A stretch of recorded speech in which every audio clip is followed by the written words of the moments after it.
महाराष्ट्र सरकार की माजी मुख्यमंत्री लाड़की बहन योजना महिला को आर्थिक सहायता देने वाली एक लोकप्रिय योजना है जो 21 से 62 साल की महिलाओं को हर महीने 1,500 रुपये देती है। ये योजना 2024 में शुरू हुई और 2025 में भी जारी है, लेकिन 3-4 महीने पहले इस योजना में बहुत सारी महिलाओं को अपात्र घोषित करके उनके 1,500 रुपये रोके गए थे।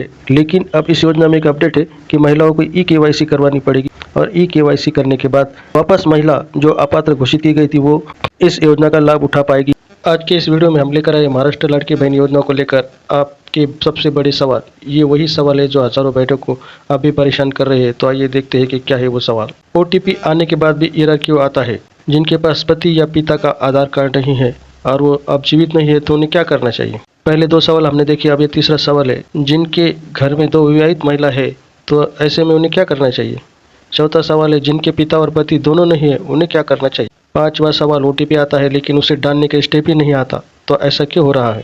7वां सवाल है, जिनके माँ बाप का तलाक या अलगा हो चुका है, ऐसी अविवाहित लड़कियों का क्या करना चाहिए? माँ को किसका आधार कार्ड डालना चाहिए? अगर माँ अपने पिता का डाल दे तो क्या चलेगा? 9वां सवाल, अगर ई-KYC में गलती हो जाए तो क्या करना चाहिए?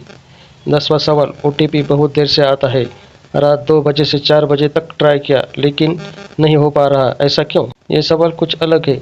क्या ये सरकार की योजना है कि वेबसाइट ठीक से न चले और बहनें वंचित रह जाए? ये भी एक अहम सवाल है। मेरे पिता नहीं है और उनका आधार कार्ड भी नहीं है तो क्या करना चाहिए? इससे रिलेटेड एक और दूसरा सवाल है, अगर पति और पिता दोनों का आधार कार्ड न हो तो क्या करना चाहिए? और एक सवाल, मेरे पिता या पति का आधार कार्ड नहीं है, मैं क्या करूँ? मैंने सरकारी वेतन वाला ऑप्शन नहीं भरा है, अब कैसे एडिट करूँ? अगर गलती हो गई तो क्या करना चाहिए? ये कुछ सवाल है और इनके जैसे और कई सवाल है जिनका कोई जवाब नहीं मिल पा रहा है। तो क्या आपका सवाल भी इनमें से कोई एक सवाल है? तो हमें कमेंट करके बताएं कि आपका सवाल क्या है। इस वीडियो में हम ये भी देखेंगे कि इस तरीके के सवाल आए तो उसके लिए पहले से क्या क्या उपाय किए जा सकते थे।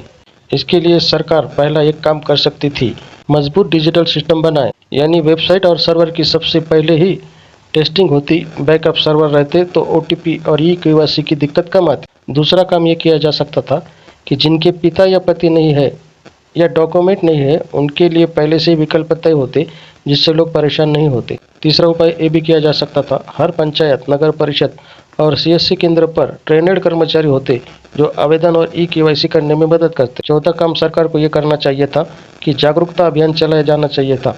टीवी, रेडियो, सोशल मीडिया और ग्राम सभा के जरिए पहले से ही समझाया जाता कि कौन कौन से डॉक्यूमेंट लगेंगे और कैसे फॉर्म भरना है। 5वां काम ये करते, एक मजबूत हेल्पलाइन, चैटबॉट और वेबसाइट पर एक पेज होता जिसमें हमेशा पूछे जाने वाले क्वेश्चन के जवाब मिलते, जहाँ तुरंत मदद मिलती।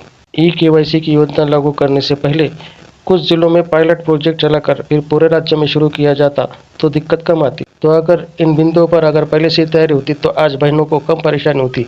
अगर आपको भी इस योजना में किसी तरह की समस्या आ रही है तो कमेंट में लिखिए, हम आपके सवाल अगले वीडियो में उठाएंगे। वीडियो को लाइक और चैनल को सब्सक्राइब करना न भूलें अगर हमारा वीडियो पसंद आया तो।